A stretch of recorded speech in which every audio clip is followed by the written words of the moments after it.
In our own galaxy alone, which has 100 billion star systems, the same number of stars that we have as we have neurons in our brain, interestingly, and that we're dealing with civilizations just in our own galaxy, which is one of billions, that are able to go through interstellar space.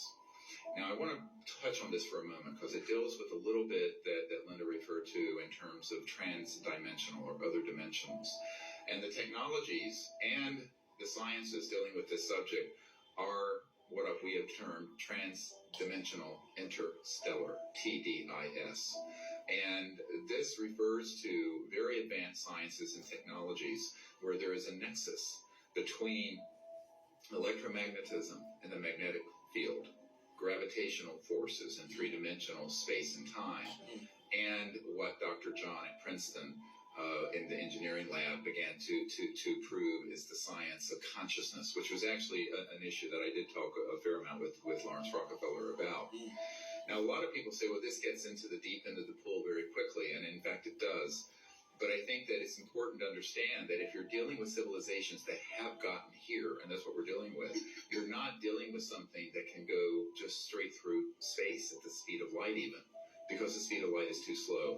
And I remember when I was having dinner with CIA Director Woolsey and his wife, and actually the really most insightful question came from Dr. Woolsey, who at the time was Chief Operating Officer of the National Academy of Sciences. And she said, well, what I want to know is, how are these civilizations communicating across the vastness of space? Because your cell phone and radio waves are going at the speed of light. And I said, yes, that's just too slow. Speed of light is way too slow. And I had I had a gut check. I said, do I tell her the truth and lose all credibility as a scientist and a doctor? Or do I tell her something that sounds scientific, but that's really not true? And ever since then, I have vowed that if someone is intelligent enough to ask the question, I will provide the answer as truthfully as I can. So I turned to her and I said, well, Dr. Woolsey, it's like this. It turns out thinking is the best way to travel. And the speed of thought is not quantifiable.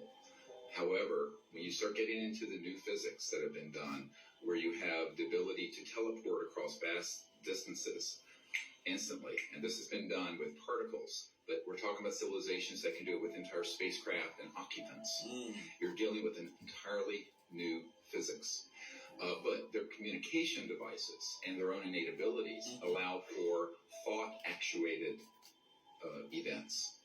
And I know Dr. Wood may mention this, and that he discovered when he was doing some work for old man McDonald and McDonnell Douglas, that he looked into some cases where in some meetings with these ETs involved a little box, and there was a direct thought communication, but it was also being facilitated through electronics.